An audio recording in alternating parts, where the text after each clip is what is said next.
This is the Stripax wire crimper by Weidmuller, and for good reason. It is arguably the best ferrule crimper on the market, or bootlaces, whatever, you know what I mean. But despite its incredible ingenuity, it does have its limitations. So in this video, I'm going to be comparing it to some of the other crimpers that I use all the time, and I'm going to reveal what my favorite crimper is and why. So let's get into it. Right, legend. This video is going to be covering off crimpers that can do bootlaces or ferrules, and also insulated and non-insulated crimps. And I'm not going to be talking about those big ass ferrules. These crimpers only go to 6mm, or for you US viewers, that's 10 wire gauge. Sorry. All right, so let's start from the top and talk about the Stripax wire stripper cutter crimper, because it is all those things. As you can see here, it's got a cutting tool down here. It's also got your stripping tool here that you can adjust for the certain lengths of ferrules that you've got. And then inside there is where you do your crimp. The downside to this is that you have to use these cartridge type ferrules that are joined together. So that's sort of the one downfall of this. You can't just have any loose ferrules. So you can see here the range goes from 0.5 up to 2.5 millimeters squared. I don't know what that is in wire gauge. Someone can tell me in the comments. But what it was designed for was essentially electrical fitters fitting out electrical panels all day long. And although I don't do as much electrical fitting as I used to, this comes in super handy when you're doing a reasonably large amount of the same size cable. So let's prep one up just to see exactly how this thing works. All right, strip it, baby. And sometimes that doesn't come off depending on the length of your ferrule, but you can just grab it with these cool little teeth. Drop that in. Now you're ready to actually do the ferrule crimp. Uh-oh. Uh-oh. Oh. God, I hate that. All right, let's jump back in. All right, chuck it straight in. And you actually need to push it down so that die gets pushed right out there. You see that? See how it's moving? It needs to be pushed in. And as you crimp, that's going to rotate around. And you get to pull it out. Look at that. Now it's got this cutter here if you want to cut off any excess cable as well. I mean, just the beauty about this is that you never have to have the crimper leave your hand. It is a massive time saver, and that is why I absolutely love this thing.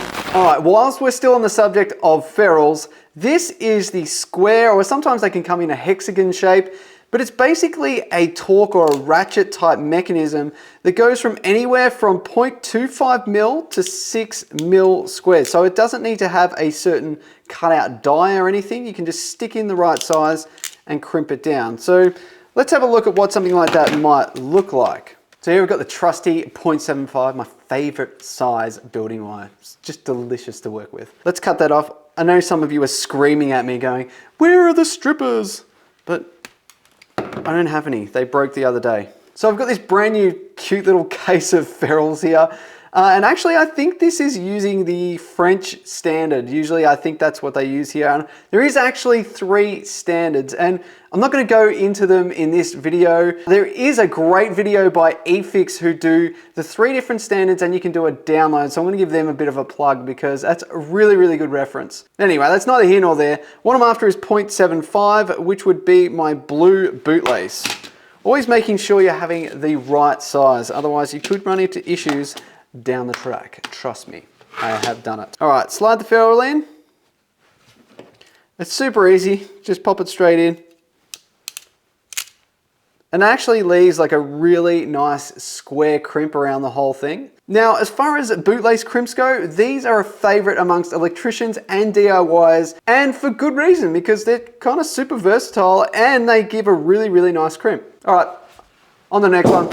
So those 2 crimpers were solely based on bootlaces or ferrules, but what if you want to do some insulated crimps? Well, typically you're probably going to use something like this. This is an insulated crimper, and as you can see here, they go up from red, blue, and yellow, indicating the different size wires that you can put into those particular crimps. So here we've got some spade bit things, also some lugs, and then my favorite to get me out of trouble is the inline crimp. You know what I'm talking about. So these crimpers are relatively self-explanatory, but let's give one a go just to see exactly how it works. So I'm going to be using that 0.75 building wire again, and that would mean that I need to use the red size because that's between 0.5 and 1.5 millimeter squared. You only need a tiny bit on the end. And as you stick that through, you want to see a little bit poking out.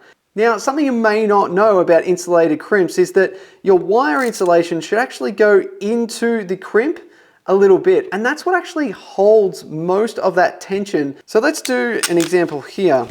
Let's choose the red, and this is obviously a ratchet crimper, so you just need to crimp it all the way down until it releases, and that's it, one single crimp. And you can see there, if you're using it properly, it crimps onto the insulation, holding it so when you pull it, it doesn't have any undue stress on the actual connection itself, which is up the top here. So that is an insulated crimper, but what if you want to do both? What if you want to do bootlace ferrules and insulated crimps without having to lug around all these different crimpers? Well, have I got the solution for you? This is an alco box, and in Australia that means alcoholic, so I'm not sure the marketing team knew that, but anyway, if I open this up, it kind of looks like an insulated crimper, but it's much more than that. This here is the CLIIIICK and Crimp, and what's super special about this is that you can do bootlace crimps, you can do insulated crimps, and you can also do uninsulated lugs, all with the one crimper using these dies. I actually got these crimpers when I was an apprentice, not knowing the power that I had in my hands. Obviously my hands were absolutely disgusting because these are stuffed, which is why I got a brand new pair. I mean, I got these the other day because I just love them so much. Now, I tried to find these on Amazon, particularly in the US, but they don't have them. They have some sort of alternative, and I'll leave a link in the description to those below. But for the most part, these are absolutely sensational, and I'll show you exactly what they can do. Taking that out. So these bootlaces actually go up to 10 millimeters. I did say 6 millimeters at the beginning, but yeah, this goes to 10 mil. Oh, that is so smooth. Now, the way I like to put these dies in is I like to put the ones with the notches on the bottom, so gravity just makes it fall into the actual crimp itself. Obviously all big and little sides together. Now let's do a quick bootlace crimp.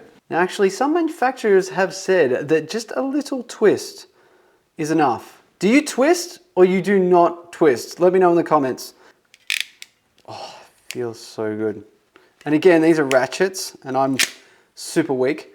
So sometimes you're going to need two hands, particularly with the insulated crimps. So they just go into that first crimp there, which is 0.5 to 0.75. Crimp that up.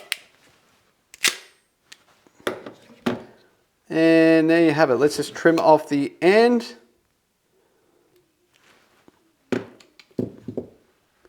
That's just a really nice flat bootlace crimp.